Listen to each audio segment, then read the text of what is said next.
In the continued effort of education, which, that's what I think we should be doing right now, is educating and making sure that people understand kind of the things that are going on and kind of what's problematic, what's not problematic, what people can be doing. I decided that I wanted to do a video about certain things that you might be saying or might have heard that are racist and or problematic. In a video I like to call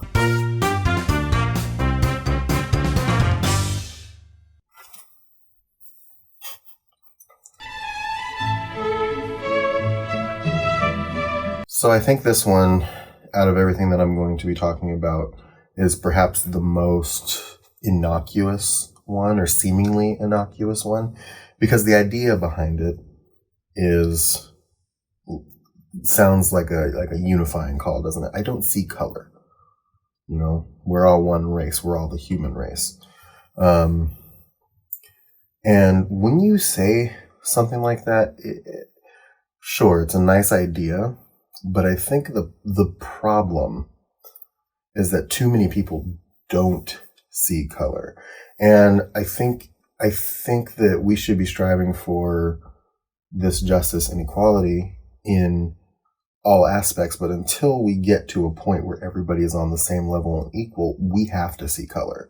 Because the police that see color, powers that be see color, and they're doing horrific things to people of color every day, right?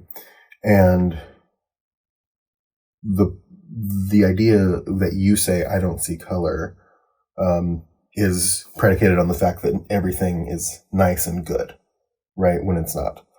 Everything is bad and difficult.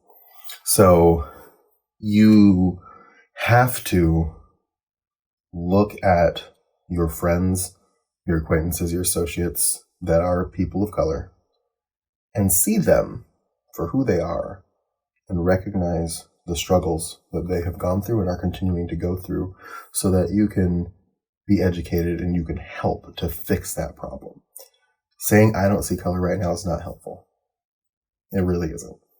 Because the bad guys, they absolutely see color. And we need the good guys to see color too, for the right reasons. And then maybe one day, when everybody's happy and harmonious and we have that justice, then maybe you can say it and it won't be problematic.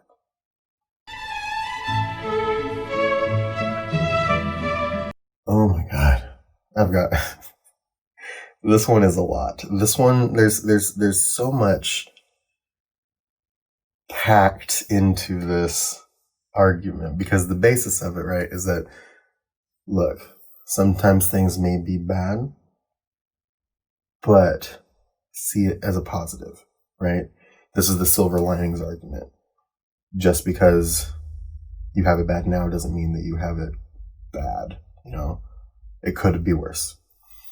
But it's been like 70 years, around there, maybe a little bit less, since the first Black child was able to attend an all-white school and be unsegregated. 70. In the grand pantheon of human history, that is a blip, right? We used to be slaves. Black people used to be slaves. And it is unfathomable for me to think that you could look at that and say, oh, it's okay, at least you're not slaves, right? No, we're not. But it still sucks. It's still really bad. We're still getting murdered. We're still looked at like we're lesser, right? Just because it's better doesn't mean it's good. I've had people, white people, cross the street on me I'm light skinned, man. But that doesn't mean that I'm not black. We've talked about this. I'm black and I'm proud of it. But people, racist people, still think black people are scary. Doesn't matter how light their skin is. If they recognize color, certain people will see that as a problem. And you can see that in a lot of the stuff that's been happening recently. That I'm not even gonna uplift her name because she's garbage, but that lady who was walking her dog in the park called the police on a black man who was bird watching, who wanted her to follow the laws and have her dog leashed up. And she used a distressed voice and said, "There is a black man threatening me." She tried to use racism against this man because her privilege was being challenged. This is a woman who, we come to find out, is a liberal woman who's voted for Democrats. It doesn't matter who you are. You still have the ability to be racist. And that's why it doesn't matter how much better it's gotten. It's still not good because people still treat black people like they are less than. And that is not okay. It's not okay. Slavery was abolished. We got the right to vote. And then there are people who think that's too much. You know, we finally gained that other 2/5 and became our own people. And that was too much. That was too much. And so until the disparity is non-existent, because it's here right now, maybe even here, and it needs to be here. It doesn't need to be here, it needs to be here. Until this is where everybody's at, it doesn't matter how good it is compared to how it was. It's still bad, and it needs to be fixed.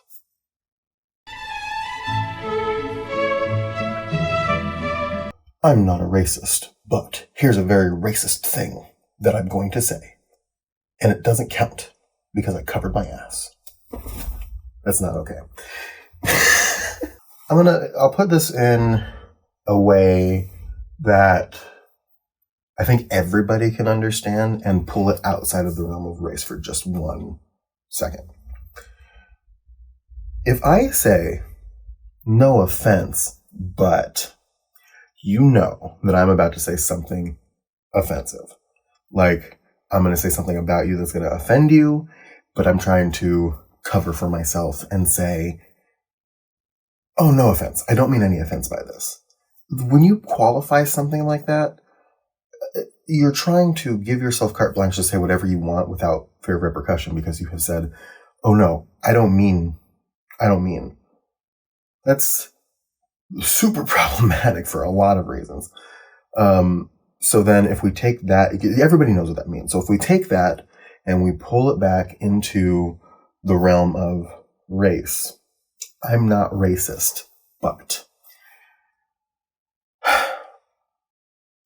if you have to qualify the fact that you are not a racist before you say a thing, it means that you are going to say something incredibly problematic, and that's like 99.99% of the time. If you're a racist, you shouldn't have to qualify and convince people that you're not a racist. Your actions and your regular word should just convince people on their own. You shouldn't have to tell people that you're not a racist. That's not a thing that people who aren't racists do. I mean, I hate to say it. I don't hate to say it.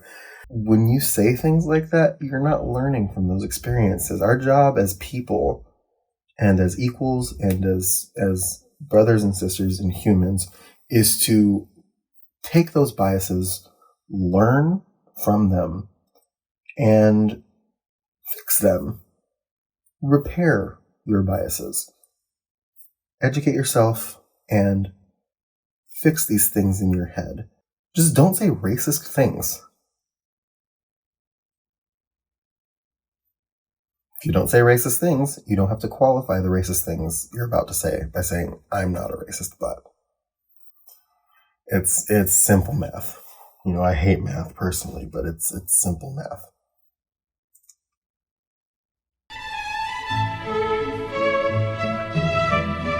Like, what is that supposed to mean? What is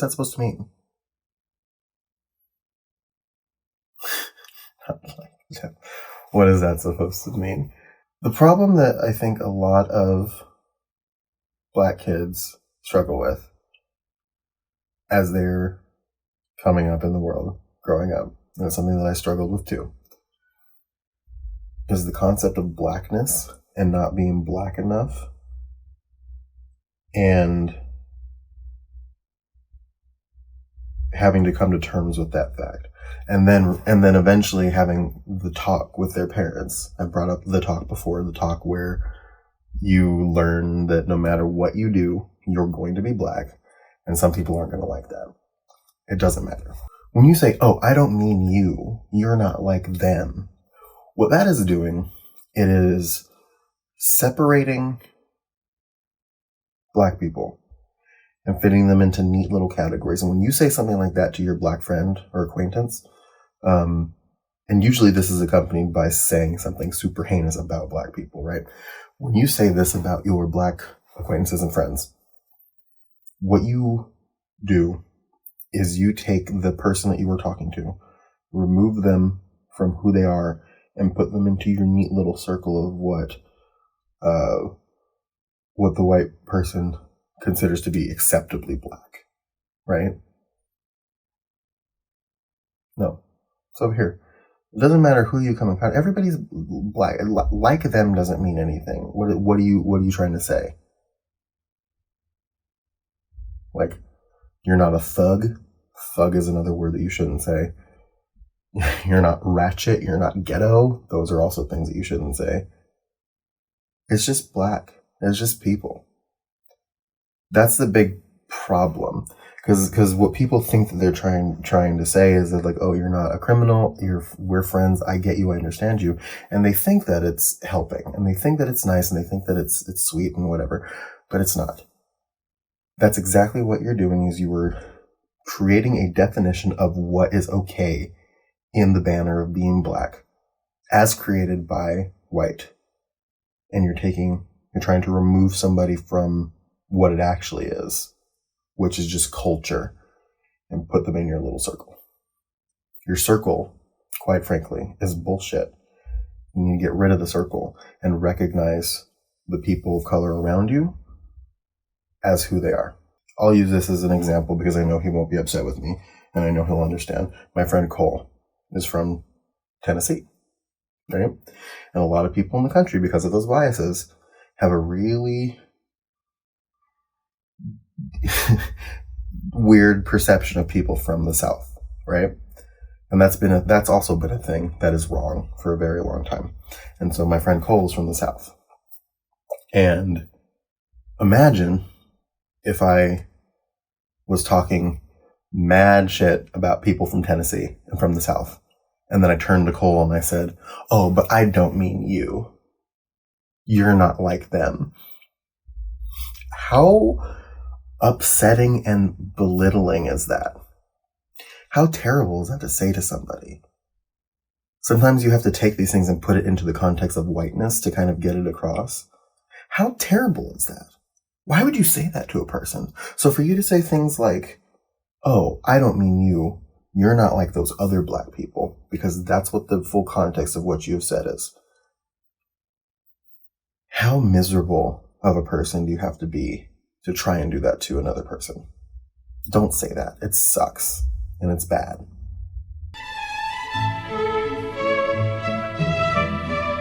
I'm not going to spend a whole lot of time on this one because it makes me legitimately angry to hear something like this. Yeah, I can have friends with different opinions than me. An opinion is, I don't like this movie, and you do. An opinion is, I don't like this song, and you do. I'm going to be honest with you, an opinion can even extend to politics. What an opinion is not,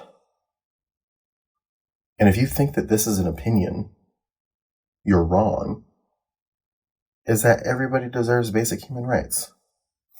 Black people, all people of color, minorities, um, LGBTQ people. Like these are all people who deserve basic human rights. And you not agreeing with that fact is not an opinion. It is bigoted. When your politics actively step on the idea of basic human rights, that's no longer an opinion. We no longer disagree on how the country should spend money. That's something that you can have an opinion on. Or city ordinances about like when restaurants can open, or like who can sell liquor at different times.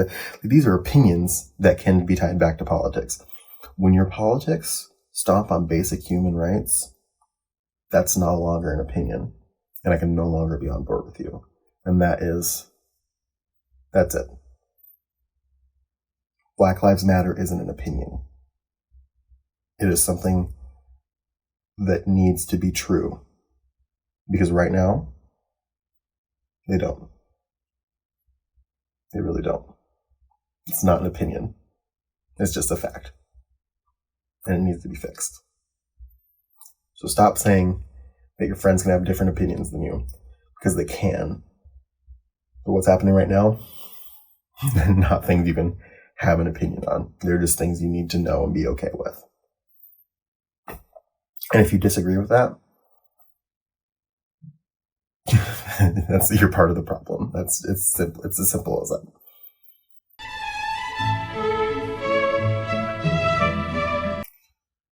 So what? Who cares? I have white friends. I have Asian friends. I have all kinds of friends. But that doesn't give me the right to call them names or do bad things or make fun or say particular words that offend them. I don't care what kind of friends you have. Having a black friend doesn't give you carte blanche to say offensive things about black people. And if you think it does, and you do, and your black friend is not saying things about it to you, it's because they are so uncomfortable, and it's easier to just let it go. And that's not okay. That's another problem with the system, is that black people are afraid to speak up to white people, to their white friends who are not doing savory stuff with respect to racism. Your black friend isn't okay with you saying this stuff. They're just afraid to say something to you for fear of repercussions. That's the big problem. We're afraid of repercussions from white people and people in power. And so we don't speak up. And that's why these protests are so important, because we're finally speaking up. Again, mind you, we've been speaking up at random moments throughout history and getting a little bit further every time. But we're afraid to speak up, because if we speak up, we're going to lose friends, we're going to get yelled at, we're going to get arrested, we're going to get murdered. Sometimes that's what happens to black people and people of color. You having a black friend doesn't mean that you can say things.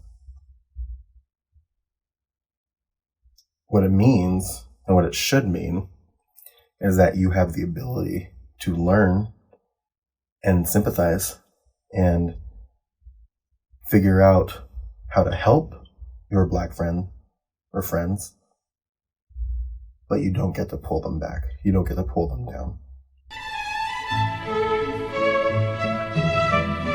By virtue of being black, I am talking and acting black, you know?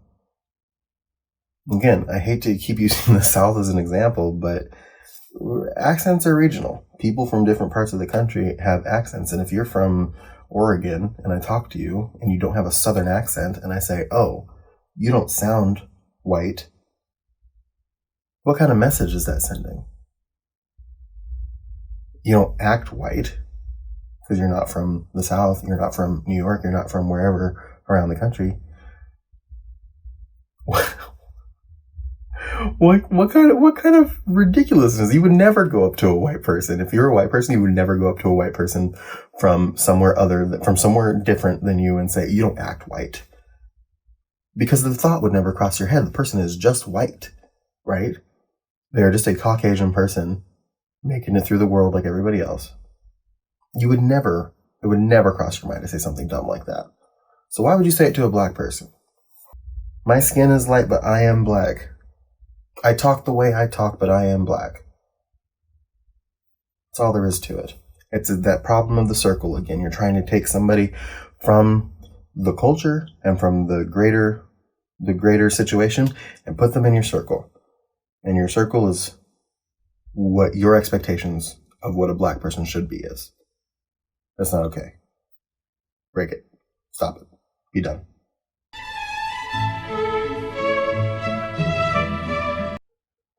Breonna Taylor would have been 27 years old last week. She was 26 when she died, when she was murdered. She was working on the front lines of COVID. She was trying to make a difference, and she was shot 8 times in her bed. The police did a no-knock raid, broke into her apartment. Her boyfriend thought it was a burglar and acted in self-defense. And they shot into the apartment, and they shot her 8 times while she was sleeping in bed and murdered her. And they are just finally enacting federal investigations on that case. It happened in March. A lot of people, they've been focused on George Floyd, and I think a lot of people let Breonna Taylor tumble off of their minds because it was so long ago, but we can't forget about stuff like that. the advice doesn't matter, because even if you ignore the fact that most of the people that have been murdered in the streets by police have been peaceful or not doing anything or have not resisted, the people that were being murdered in the streets did not have their due process. And it did not matter what level to which they were complying, they still were killed. Breonna wasn't even in trouble. She was in her bed. And the police got the wrong house looking for somebody that they already had in custody. And because of that, she got 8 in her and she was murdered. Where was her chance to comply? Where was her chance to be peaceful? And Breonna wasn't the only time this has happened in recent memory. Remember Botham Jean, the police officer, walked into his apartment thinking that it was hers, thought he was a burglar and shot him dead?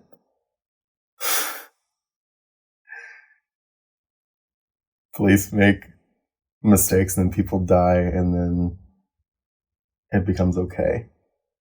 You have people like Sandra Bland she was in prison. She didn't even have an opportunity to resist, and look what happened to her. Like, this is stuff that just happens. Compliance means literally nothing in this country for black people and for police.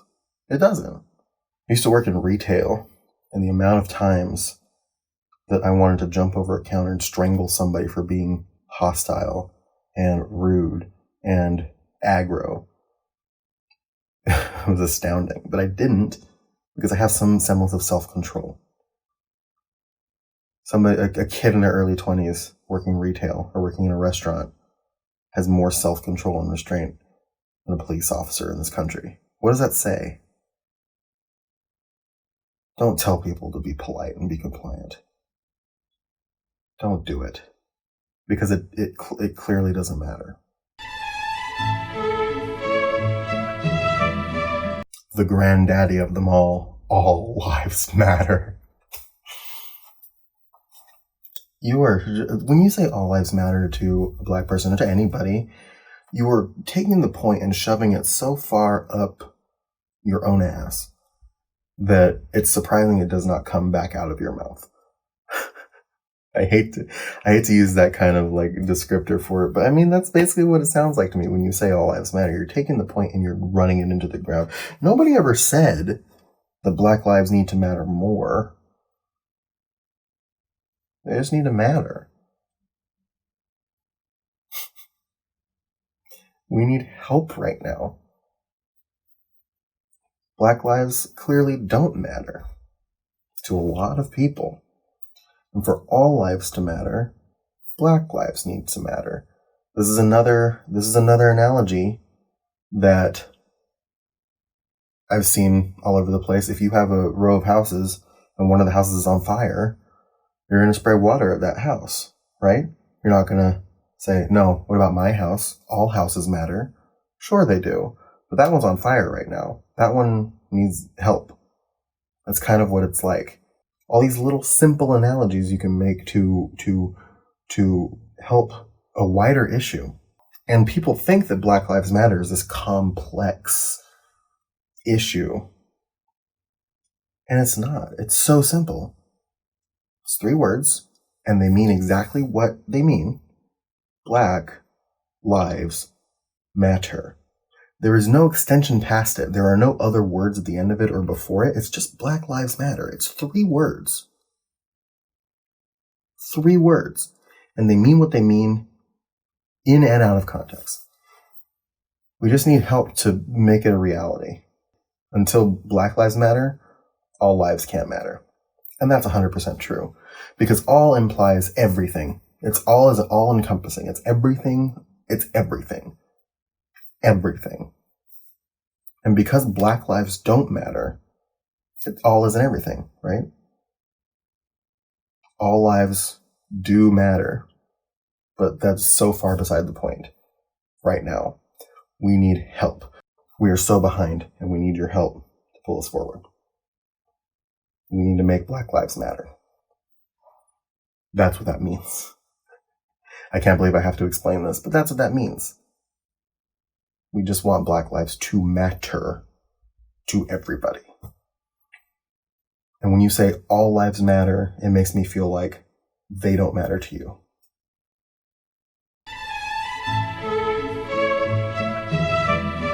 Some of these things you may not have realized were problematic, racist things to say.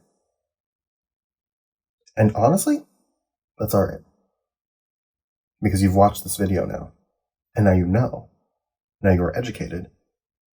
Now you can proceed in your life knowing that you've learned something and you've improved as a person. A lot of people, a lot of good people, are worried about being ignorant, right? They're so worried that if they speak, if they say something wrong, that they're going to be considered ignorant, they're going to be considered not allies. Ignorance is such a huge fear. But in my opinion, ignorance is not knowing. Because sometimes you can't help not knowing. Ignorance is not knowing the thing.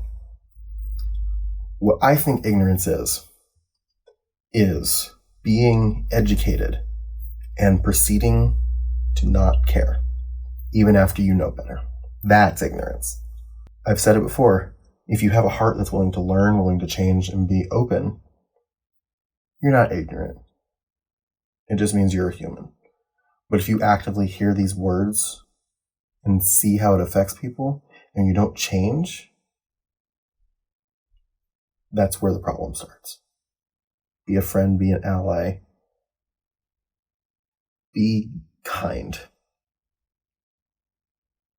That's all anyone can really ask for. Oh yeah, and don't be a racist either. That's pretty important.